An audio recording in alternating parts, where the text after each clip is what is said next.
당신은 하나님이 부르신 하나님의 사명자입니다. 할렐루야. 하나님께서 주님의 그 십자가의 사랑과 은혜를 믿고 주님 앞에 나온 우리에게 구원의 은혜를 주셨고, 이제는 그 구원의 은혜 안에서 하나님께서 이 시대에 맡겨주신 사명을 감당하도록 우리를 불러주신 줄로 믿습니다. 오늘 하나님께서 주신 그 사명이 무엇인지 또 생각하시고 또 그 은혜를 사모하는 가운데 이 시대에 하나님께서 필요한 사람으로 쓰임받는 저와 여러분 되어지기를 주님의 이름으로 축원드립니다. 여러분, 하나님의 사람이라고 해서 언제나 담대하고 흔들림이 없는 것은 아닙니다. 그렇지요. 우리 성경에도 보면 믿음의 사람들도 어려움에 직면하기도 하고 또 그 어려움 때문에 또 낙심했던 것을 볼 수가 있습니다. 오늘 대표적으로 한 사람이 열왕기상에 소개되어지고 있는데 바로 그 사람이 엘리야 선지자입니다. 여러분, 엘리야 선지자는 어떤 선지자인지 우리가 잘 알고 있지 않습니까? 갈멜산에서 바알 선지자 450명, 아세라 선지자 400명, 더합 몇 명이죠? 850명의 거짓 선지자들과 맞서 싸울 때에 하나님께서 하늘에서 불을 내리셔서 하나님이 참 하나님이심을 드러내시면서 이 싸움에서 위대한 승리를 경험했던 선지자가 바로 엘리야 선지자였습니다. 그런데 이 사건이 있은 이후에 당시에 통치하고 있었던 아합 왕의 아내인 이세벨이 엘리야를 향하여서 이렇게 선포를 합니다. 내일 이맘때에 반드시 너를 죽일 것이다 라고 이야기하면서 엘리야를 협박하자 엘리야가 그 두려움에 사로잡혀서 광야로 도망가고 말았습니다. 하나님의 위대한 선지자이고 하나님의 그 놀라운 싸움을 하나님의 능력으로 감당했던 엘리야의 모습이었지만 그는 그 두려움 앞에서 또 쉽게 그의 삶이 무너졌던 것을 볼 수가 있습니다. 사실 이것이 우리 인간의 연약한 모습인 것을 볼 수가 있습니다. 여러분, 아무리 위대한 하나님의 사람이라 할지라도 낙심할 때가 있고 또 절망 속에서 오늘 이렇게 엘리야 선지자처럼 주여 차라리 이러한 상황 속이라면 내 생명을 거두어 주십시오 라고 고백할 때가 있다라는 것입니다. 그러나 여러분, 잊지 말아야 될 것은요, 하나님은 그 연약함 속에서도 하나님께서 택하신 주의 백성들과 자녀들을 절대 버리지 아니하시고 그들의 삶을 일으켜 세우셔서 하나님의 일을 감당하도록 도우시는 하나님 되심을 믿으시기 바랍니다. 엘리야 선지자가 그 두려움 때문에 절망과 시리에 빠졌고 그리고 호렙산 동굴 속에 숨어서 그가 무엇을 해야 할지 모르고 낭망하고 있을 그때에 하나님께서 엘리야를 친히 찾아오셨습니다. 그리고 엘리야에게 묻습니다. 내가 여기서 무엇을 하고 있느냐? 하나님께서 그 엘리야를 바라보면서 얼마나 안타까운 마음이 들었겠습니까?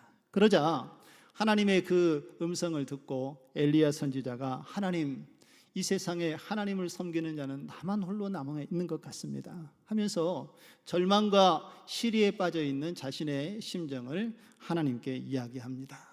그러자 하나님께서 그 동굴 속에 절망 가운데 있는 엘리야를 굴에서 나오게 하고 들판을 바라보게 합니다. 그러면서 강한 바람이 불어서 산이 흔들리고 바위가 쪼개질 것 같은 하나님의 그 강한 바람 소리를 보게 하고 듣게 하고 또 땅이 흔들리는 이 지진이 일어나는 것을 목도하게 합니다.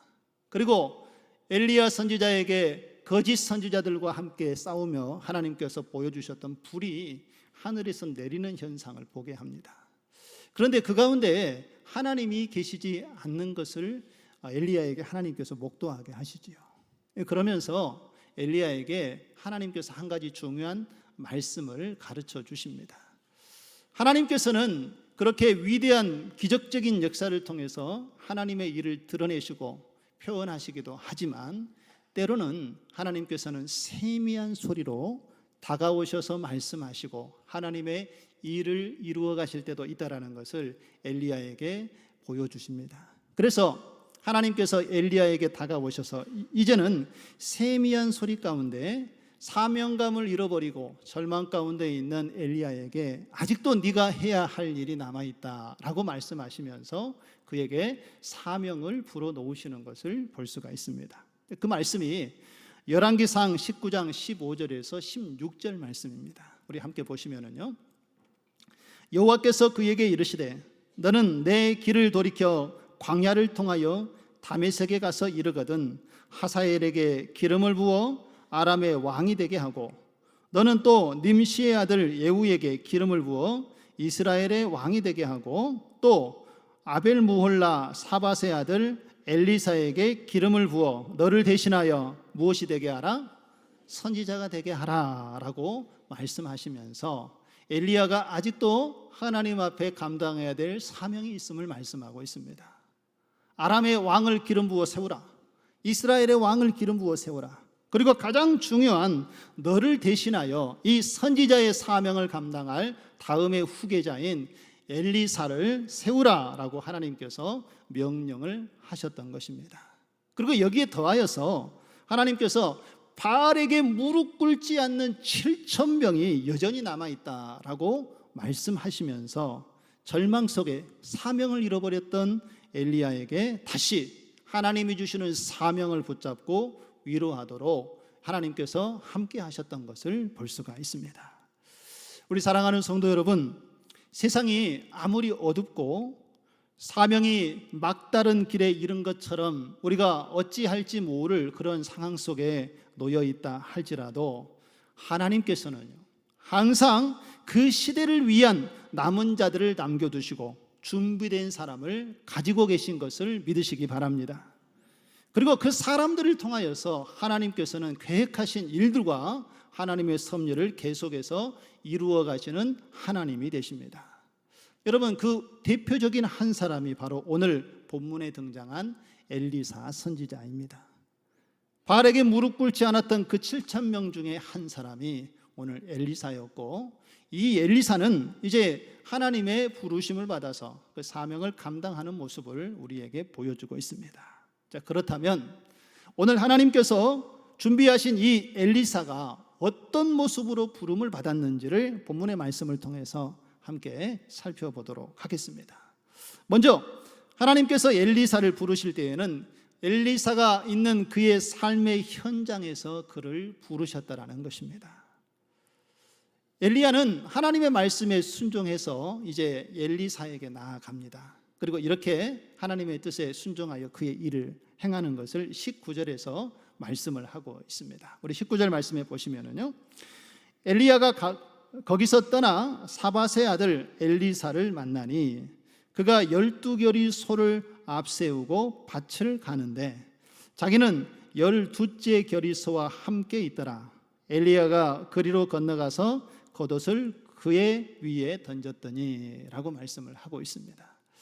엘리야는 이제 하나님이 주신 사명을 다시 붙잡고 일어나서 하나님의 말씀대로 엘리야를 향하여 나아갔습니다. 그리고 엘리야에게 겉옷을 던지고 이제 그가 그 일을 감당할 수 있도록 길을 열어가시는 것을 보게 되는데, 오늘 19절의 말씀에 보면 엘리사가 어떤 사람이었는지 또 어떤 상황에 있었는지 어느 정도 짐작해 볼 수가 있습니다. 여러분, 19절에 보면 엘리사는 직업이 뭐였을 것 같습니까? 어떤 직업을 가지고 있는 것 같습니까? 이렇게 쟁기를 가지고 밭을 가는 것을 보니까 아마 농부의 일을 하고 있지 않았을까 추정해 볼 수가 있습니다.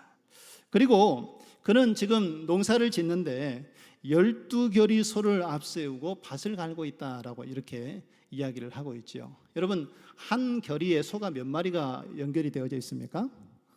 한 결의에 하면은 소가 2마리가 쟁기를 묶고 쟁기질을 합니다. 그런데 오늘 엘리사는 12결의 소를 지금 가지고 있다라고 이야기를 하고 있죠. 그러면 엘리야가 가지고 있는 소는 총 몇 마리일까요? 그렇죠. 24마리의 소를 가지고 있습니다. 여러분, 당시에 농사를 지을 때 보통 농사를 짓게 되면 한 결의의 소를 가지고 그 땅을 기경하고 농사를 짓는 것이 보통입니다. 그런데 오늘 엘리야는 농사를 짓는데 그 밭에 소가 몇 결의가 있었다고요? 12결의가 있었다라는 것입니다. 그리고 그 12교리를 움직일 수 있는 일꾼들이 또 있어야 되지 않겠습니까? 그래서 오늘 19절의 말씀에 보면 이 엘리야는 당시에 상당한 부자였던 것을 알 수 있습니다. 그리고 그 지역의 유력한 인물이었음을 이 구절을 통해서 우리가 유추해 볼 수가 있습니다. 그런데도 여기서 우리가 좀 주목해 볼 수 있는 것은요, 이 엘리사가 단순히 그러한 주인의 위치에 있었음에도 불구하고 그 일꾼들에게 일을 하라고 지시하고 많은 그런 주인이 아니었다라는 것입니다. 오늘 말씀해 보니까 그가 12째 결의소와 함께 있더라라고 이렇게 말씀을 하고 있는데, 이 엘리사는 종들에게만 일을 시키는 것이 아니라 그 12째 결의소를 자기가 직접 잡고 쟁기를 운영하면서 땀을 흘리면서 그 밭을 갈고 있는, 성실하게 자기에게 주어진 일을 부지런하게 감당하고 있는 사람인 것을 우리에게 이야기를 하고 있다는 것입니다. 여러분, 여기서 우리가 주목해 볼 수 있는 것은 하나님께서는요, 언제나 하나님의 일할 사람을 부르실 때에 그 주어진 삶의 현장에서 자기에게 주어진 일에 묵묵히 충성을 다하며 그 길을 걸어가고 있는 사람들을 선택하여 하나님의 일을 이루어 가시는 하나님 되심을 믿으시기 바랍니다. 오늘 엘리사를 통하여서 그 모습을 보여주었지만 성경의 여러 사건들을 살펴보면 하나님께서는 자기에게 충실하게 일하고 있는 사람들을 부르셔서 하나님의 일을 맡기시고 그들을 귀하게 쓰시는 것을 볼 수 있습니다. 예를 들어서 우리가 모세를 생각해 보면은, 모세가 왕궁에서 살인을 저지르고 도망쳐서 미디안 광야에서 생활을 하고 있지 않습니까? 40년 동안 그의 장인 이드로의 양을 치면서 광야에서 생활을 하고 있을 그때에 하나님께서 모세를 부르셨습니다.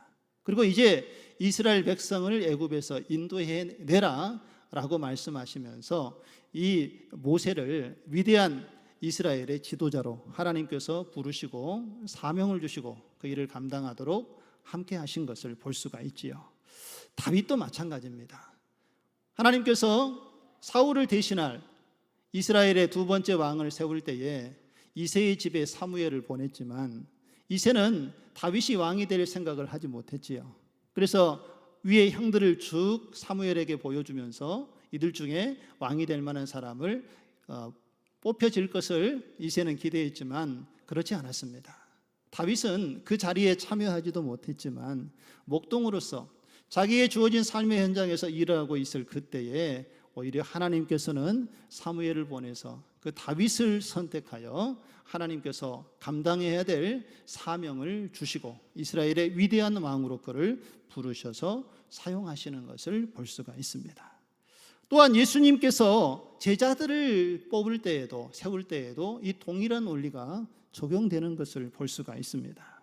여러분, 마태복음 4장 18절에서 19절의 말씀을 한번 보실까요? 갈릴리 해변에 다니시다가 두 형제 곧 베드로라 하는 시몬과 그의 형제 안드레가 바다에 금을 던지는 것을 보시니 그들은 어부라. 19절 같이 한번 읽습니다. 말씀하시되 나를 따라오라. 내가 너희로 사람을 낚는 어부가 되게 하리라 하시니. 할렐루야. 예수님께서 제자들을 부르시지요. 오늘 베드로와 안드레를 부르셨고 또 다른 제자 어부였던 야고보와 요한도 부르셨을 때에 그들이 고기 잡는 현장에서 부름을 받았던 것을 볼 수가 있습니다. 자신의 생업에 주어진 일에 성실하게 그 일을 감당하고 있었던 바로 그 제자들을 예수님께서 택하시고 이제는 내가 너희로 사람을 낚는 어부가 되게 하리라 하시면서 새로운 사명을 맡겨주셨다는 것입니다. 그 부름을 받은 제자들의 반응은 어떻습니까? 즉시 자신들이 사용하고 있는 그물을 배에 버려두고 주님의 뒤를 따랐던 것을 볼 수가 있습니다. 이처럼 예수님은 자신들의 삶 가운데 성실하고 또 충성되게 그 일을 감당한 것을 귀하게 보시고 그들을 들어 사용하시는 것을 보게 되어집니다.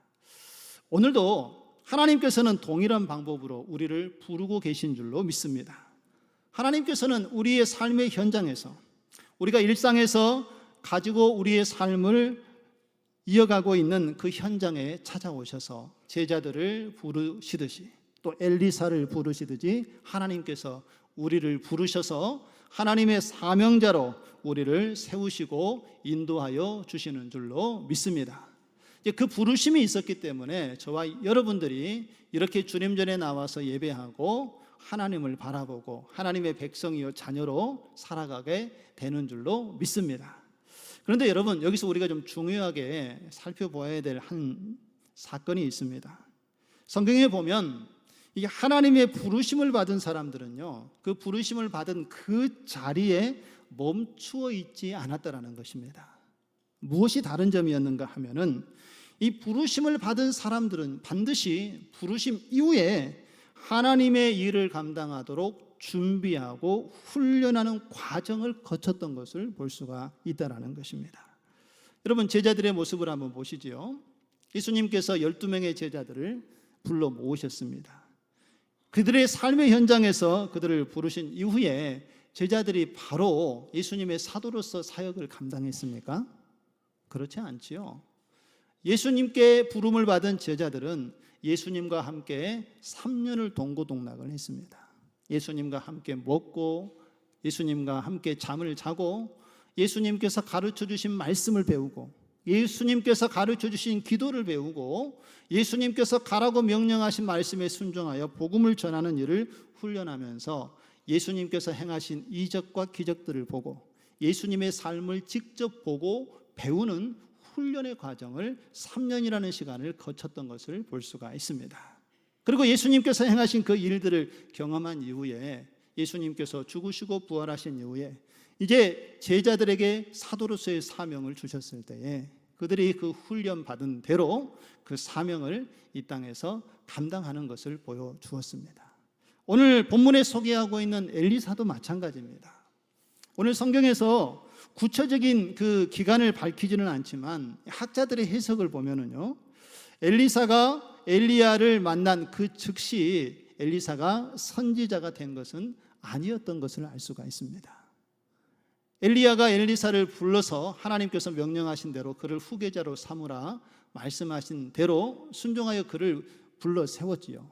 그런데 바로 엘리사의 뒤를 이어서 엘리야의 뒤를 이어서 엘리사가 그 선지자의 사명을 감당한 것이 아니라 엘리야 곁에서 7년에서 한 10년 정도를 그를 보좌하고 그를 섬기면서 그가 엘리야를 통해서 선지자의 사역이 어떠한 것인지를 보고 배우고 훈련의 과정을 거친 이후에 그가 선지자로서 그 사명을 감당했던 것을 볼 수가 있습니다. 우리 사랑하는 성도 여러분, 이처럼 하나님의 부르심에는요, 반드시 준비와 훈련의 과정이 필요하다라는 것입니다. 예수님의 제자들은 이 훈련을 받은 것처럼 주님께서 말씀하시고 가르치시고 본을 보여주신 그 삶을 그들이 훈련의 과정 속에서 배우고 그 부르심에 합당한 하나님의 종으로 쓰임을 받게 되었습니다. 엘리사가 엘리야를 따라다니면서 그렇게 훈련의 과정으로 준비하는 시간을 가졌던 것처럼 우리도 하나님의 부르심을 받았다라면 이제 하나님의 그 뜻을 붙잡고 하나님께서 기뻐하시고 원하시는 일을 하기 위해서 우리에게 어떤 과정이 필요합니까? 준비되어지고 훈련의 과정이 우리에게 필요하다라는 것입니다. 그래서 우리 신창동 교회는 올 하반기부터 이 제자 훈련을 이제부터 시작하려고 합니다. 하나님의 말씀을 잘 배우고 하나님의 말씀을 깨닫고 말씀을 붙잡고 이 시대에 하나님께서 필요로 하는 사명자로서의 그 사명을 감당하기 위해서는 하나님께서 주시는 말씀과 믿음의 교제가 우리 안에서 예수님과 동행하는 훈련이 이루어져야만 그 사명을 감당할 수 있기 때문에 그렇습니다. 여러분, 예수님께서 이 땅에 교회가 세워지고 또한 제자들을 부르셔서 그들에게 사명을 맡겨주신 이유가 무엇입니까? 하나님 앞에 구원받은 성도들, 그리고 이 땅에 교회 몸된 성전이 되신 예수님의 그 몸에 모여서 예배하는 자들이 이 땅에서 감당해야 될 하나님 주신 사명은 무엇이겠습니까? 예수님께서는 죽으시고 부활하신 이후에 제자들에게 마지막 명령을 이렇게 주셨습니다. 마태복음 28장 19절에서 여러분 20절 말씀을 한번 보실까요?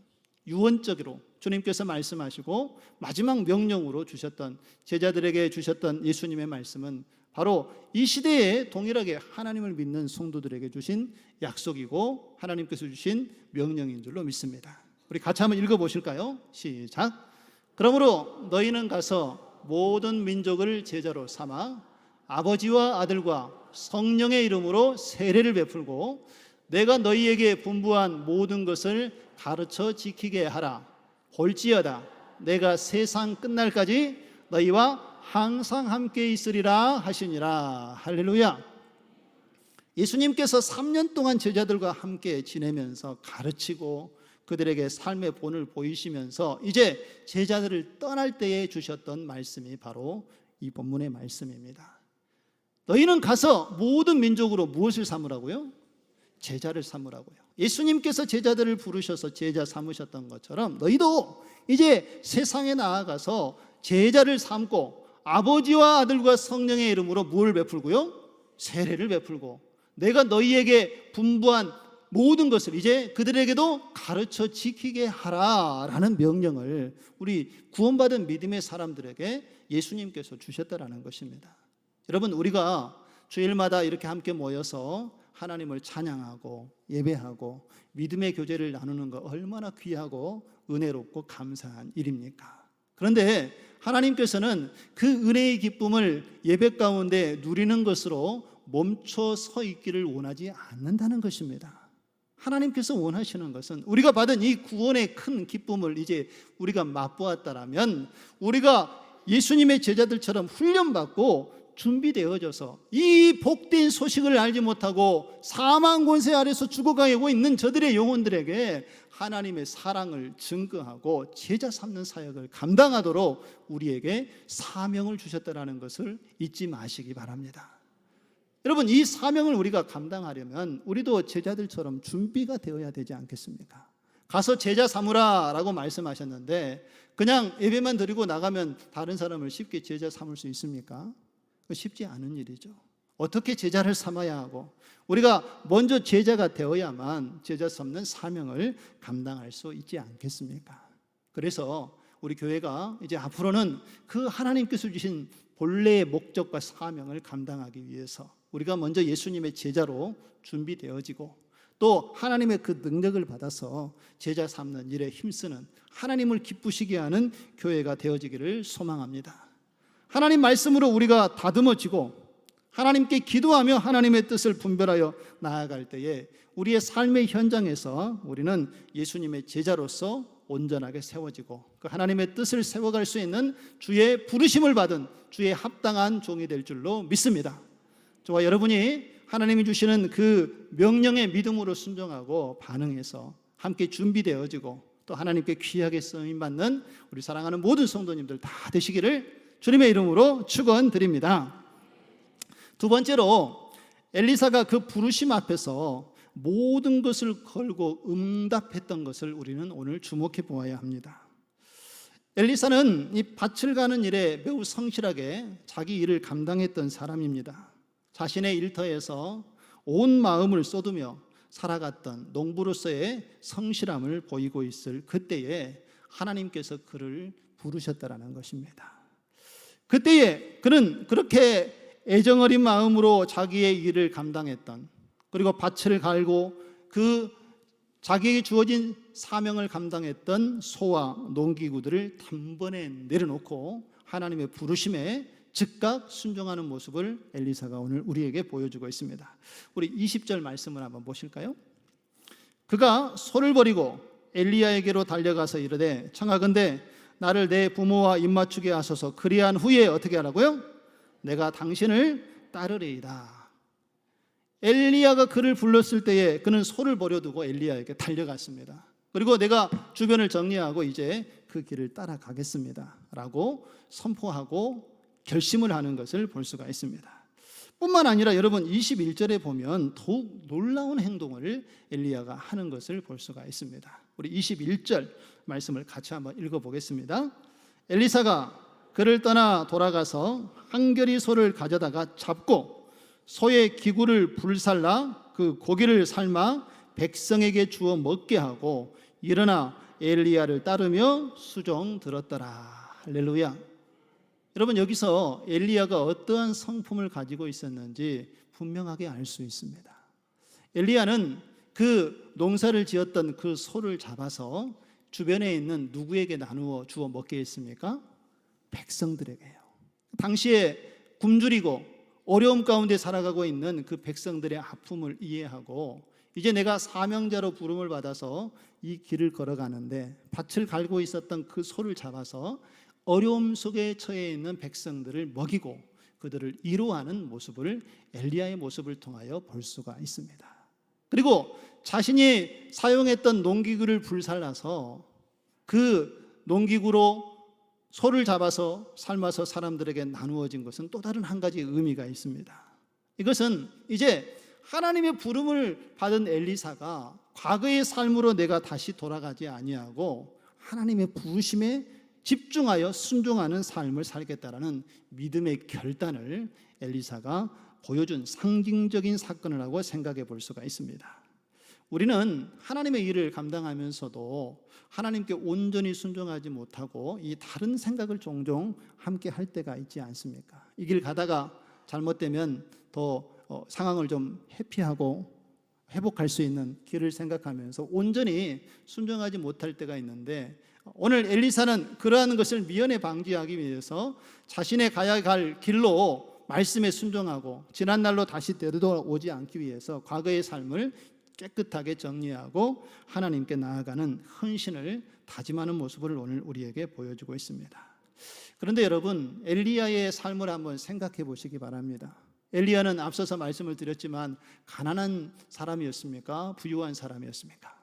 부유한 사람이라고 말씀을 드렸지요. 여러분, 가진 것이 많으면 하나님의 말씀에 순종할 때에 내려놓아야 할 것도 많다라는 것입니다. 하지만 이 엘리사는 하나님의 부르심 앞에 주저함이 없었고 미루지 않았다라는 것입니다. 즉각적으로 하나님께서 엘리야를 통해서 나를 부르신다는 것을 알고 그는 자기가 하고 있는 일들을 내려놓고 모든 것을 하나님께 맡기고 뒤돌아보지 않고 하나님의 길을 걸어가기로 작정하고 결심하면서 하나님의 부르심에 응답하는 모습을 오늘 우리에게 보여주고 있습니다. 자, 그러면 여기까지 들으면 우리 성도님들 마음에 부담이 엄청 올 겁니다. 엘리사가 하나님께서 부르시고 그 부르심에 대해서 자기 것을 다 내려놓고 오직 하나님만을 쫓았는데, 오늘 목사님이 말씀을 통해서 하나님께서 우리를 부르셨다고 하나님의 사명자라고 막 인사도 다 시키고 아멘 아멘 했는데 이제 큰일 났다. 우리도 엘리사처럼 다 내려놓고 하나님 길 가야 되는가 아닌가 하는 혹시 그런 염려를 가지고 계신 분이 있으시다면 오늘 이 말씀을 잘 들으시기 바랍니다. 여기서 엘리사가 이러한 결정을 내린 것은, 여러분, 모든 것을 다 드린다, 따른다라는 것은 지금의 이 모든 삶을 다 버리고 목회와 선교에만 전념하라는 그런 의미가 아닙니다. 하나님께서는요, 각 사람에게 다양한 은사를 주셨고 각자의 삶의 위치에서 우리를 부르시고 또 그 상황에 맞도록 우리를 재능에 따라 하나님의 일들을 감당하도록 우리를 사명자로 세우셨다라는 것을 기억하시기 바랍니다. 어떤 사람은 하나님께서 목회자로 부르셨고 어떤 사람은 선교사로 부르셨습니다. 또 어떤 사람들은 평신도 사역자로 우리를 부르셔서 우리의 삶의 현장에서 하나님께서 주시는 그 재능으로 세상을 변화시키고 하나님 나라의 복음을 전하도록 우리를 세워주셔서 그 일들을 감당하게 하셨다라는 것입니다. 중요한 것은 하나님께서 우리를 부르실 때에 우리의 인생이 하나님 안에서 변화되어지기를 꿈꾸고 이 하나님의 뜻을 내가 따라 그 길을 걸어가야 하겠다라는 그러한 마음이 있으시다라면 우리의 마음속에 우리가 쏟아내야 할 것이 무엇인지, 담아두어야 할 것이 무엇인지 영적인 분별력을 가져야 한다는 것입니다. 무엇을 붙잡고 우리가 무엇을 내려놓을 줄, 구별할 줄 알아야 우리의 삶의 현장에서 부르신 하나님의 부르심에 합당한 사명자로 우리가 살아갈 수 있다는 것입니다. 사랑하는 성도 여러분, 오늘 이 시간 우리는 엘리사와 같이 하나님의 부르심이라는 동일한 도전 앞에 서 있습니다. 우리가 바쁘다는 이유로 또 형편이 어렵다는 이유로 지금 우리가 하고 있는 일을 핑계 삼아서 이 제자의 길을 지금까지 우리가 미루어 오지는 않았습니까? 오늘 이 시간에 다시 한번 하나님께서 나를 부르시고 내 삶의 현장에서 나를 쓰기 원하신다라는 이 하나님의 음성에 다시 한번 귀 기울이시고, 하나님께서 나를 부르실 때에 어떻게 하나님의 말씀에 따라가야 할지 우리의 삶을 다시 한번 점검해 보는 시간을 가지시기를 바랍니다. 하나님께서 말씀하실 때에 더 중요한 것을 붙잡기 위해서 덜 중요한 것을 내려놓을 줄 아는 믿음을 가지시기를 주님의 이름으로 축원드립니다. 우리가 하나님의 길을 걸어가다 보면은요, 우리의 삶의 분주함 속에 때로는 우리의 시간도 하나님께 좀 내어놓아야 하고, 우리의 삶의 편안함도 때로는 조금 내려놓아야 될 필요가 있습니다. 직장 생활을 마치고 집에 들어오면 여러분 얼마나 쉬고 싶습니까? TV도 좀 보고 편안한 삶을 우리가 갖기를 원하지만, 하나님께서는 그 쉼도 중요하지만 우리를 부르셔서 아직도 구원받지 못한 영혼들에게 하나님 나라를 선포하고 증거하는 구원의 열매가 나타나기를 하나님께서는 원하고 계신다는 것입니다. 그리고 우리가 하나님의 말씀 앞에 바로 서서 예수님의 모습을 닮아가는 제자로 그 길을 온전히 걸어가면서 하나님께서 우리에게 주시는 그 은혜와 축복을 마음껏 누리며 살아가기를 하나님께서는 기뻐하신다는 것입니다. 그런데 우리가 말씀 속에 들어가지 않고 기도의 삶 속에 들어가지 않으면 하나님께서 예비하시고 준비하신 그 풍성한 삶을 우리가 어떻게 누릴 수 있겠습니까? 그러므로 오늘 이 시간 우리는 이제 이 하나님의 부르심 앞에 다시 한번 결단하고 하나님 말씀에 순종해야 될 때임을, 우리의 자신을 하나님의 말씀에 비추어 다시 한번 돌아보는 시간 되어지기를 소망합니다. 이번에 새롭게 시작되는 이 제자 훈련은 여러분 단순한 프로그램이 아닙니다. 하나님께서 이 시대에 준비해 두신 이 7,000명과 같은 사람들을 세우는 과정인 줄로 믿습니다. 바알에게 무릎 꿇지 아니하고 하나님 말씀 위에 바로 서서 하나님 나라를 세워갈 이 시대에 하나님의 사람들을 주님께서 부르고 계십니다. 바로 그 한 사람이 저와 여러분이 되어지기를 주님의 이름으로 축원드립니다. 바알에게 무릎 꿇지 아니하고 이 시대에 굴복하지 아니하고 하나님의 말씀으로 세상을 이끌어갈 수 있는 하나님의 사람을 하나님께서 찾고 계신다는 것입니다. 오늘 사랑하는 우리 모든 성도님들이 오늘 엘리사가 자신의 그 모든 것을 내려놓고 주님의 부르심의 뜻에 순종했던 것처럼 오늘도 이제 하나님의 부르심을 입은 우리들이 예수님 앞에 나아가서 우리의 자신을 단련하고 훈련하고 준비하는 가운데에 나를 하나님께서 쓰시기 원하시는 곳에 내 삶을 내어드릴 수 있는 우리의 믿음의 결단을 요구하고 계신다는 것을 오늘 이 아침에 여러분 기억하시고요, 하나님 말씀 가운데 내 자신을 거울로 비추어 보시는 가운데 하나님께서 원하시는 그 말씀을 듣고 믿음으로 결단하고 주저하지 마시고 끝까지 하나님과 함께 그 길을 걸어가는 가운데에 이 시대에 바알 앞에 굴복하지 않는 하나님의 부르심을 받은 7,000명의 그 하나님의 부르심 앞에 쓰임받는 저와 여러분 되어지기를 주님의 이름으로 축원드립니다.